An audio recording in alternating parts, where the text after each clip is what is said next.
Bismillahir Rahmanir Rahim. Alhamdulillahi Rabbil Alameen. Wa sallallahu ala Sayyidina Muhammadin wa ala alihi wa sahbihi ajma'in. Assalamu alaikum wa rahmatullahi wa barakatuhu. Ramadan Kareem, Mubarak, congratulations on this beautiful month, this month of the Quran, month of worship of Allah subhanahu wa ta'ala, a month of coming together. And this is usually a month where we come together to pray Tarawih together, to do iftar together, to meet one another in the masajid and to recite khatams of the Quran, to do fundraisers for charities. This year is going to be very, very different. And so I'm going to miss being in the physical presence of all of you this year at the Autumn Project.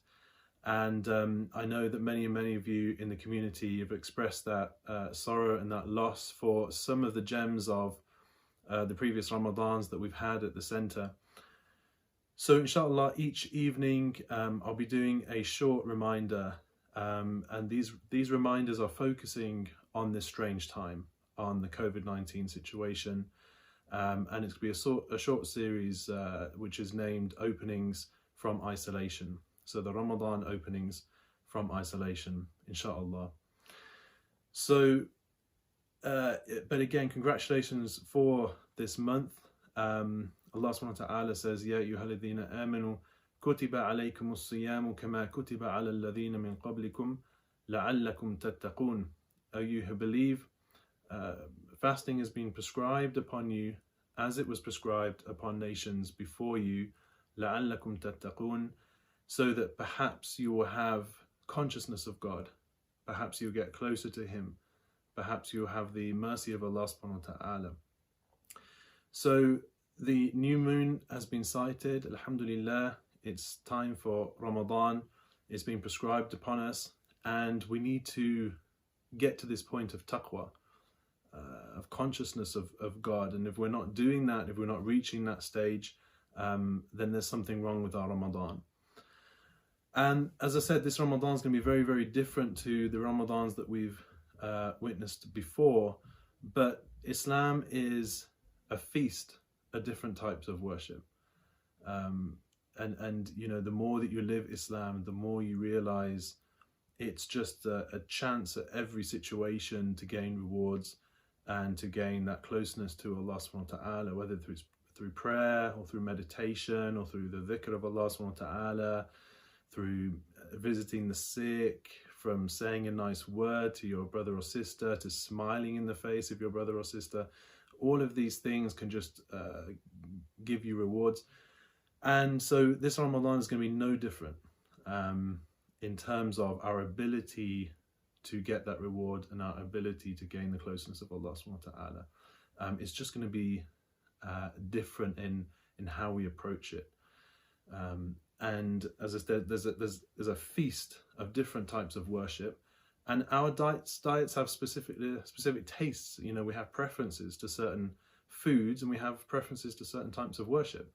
So for some of us, the prayer is something we find very enjoyable, and we'll spend lots of time in the night standing in prayer to Allah subhanahu wa ta'ala. For some of us, it's reducing our amount of food, iftar, and really working on our bodies in that way. For some of you, it might be increasing in the dhikr of Allah subhanahu wa ta'ala. For some of you, it might be visiting people.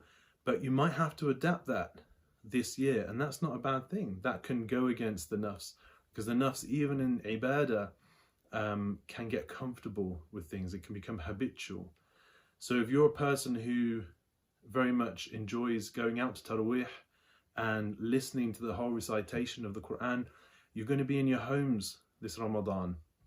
There should be no sneaking off, doing any jama'as in any masajid. Okay, it's really, really important. The scholars are very, very clear on this.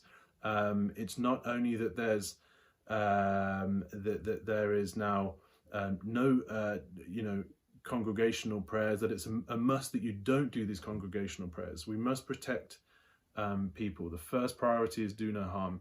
So please do the prayers in your home with your family. And instead of listening to the whole Quran this year through Tarawih, lead the Tarawih yourself. Memorize more Quran.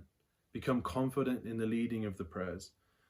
Enjoying your families and reading different parts of the Quran. Have a short reminder each evening with your family. So change that.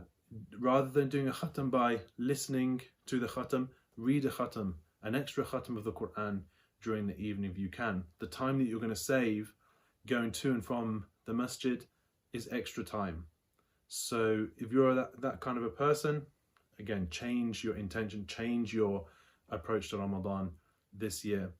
If you're a person that likes to take time off from work and you're a doctor or you're a nurse and you're needed at this time, you're not going to have that time to be able to take time off. You know, I can't have annual leave at this point. You know, we're forced to work, but that is our responsibility. So we can't go into isolation, yet we can renew our intentions to work hard for Allah subhanahu wa ta'ala. Some of you are going to be in full PPE gear, fasting. You're going to have to look after yourselves, eat the right things, drink the right things at iftar, and look after yourself physically and mentally. And if you're people who like to be busy in the day whilst you're fasting, because that distracts you, and you're going to be at home self-isolating, you're going to have to sit much more with that hunger and that thirst and that restraint. And you're going to have to be able to combat that and busy yourself in other ways, through dhikr of Allah subhanahu wa ta'ala, through reading books. So again, that's going to be very different for people. And for those people who want to do i'tikaf in the masjid and have done i'tikaf for so many years in a row, it's going to be a very, very strange experience. But reform it in the house. Do i'tikaf in the house. Have a place of isolation that you're able, even if it's the corner of a room, to isolate yourself for some time during Ramadan. And it's also a real time that you can experience Ramadan with your close family, with the people that you live with. And this could be a very, very different experience for you.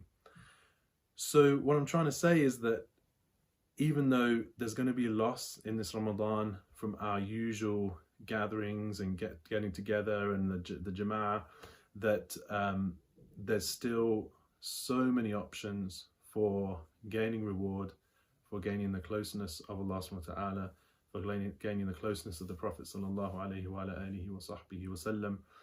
So each evening, inshallah, I hope you'll join me for the 5-minute reminder entitled Openings from Isolation. Barakallahu feekum.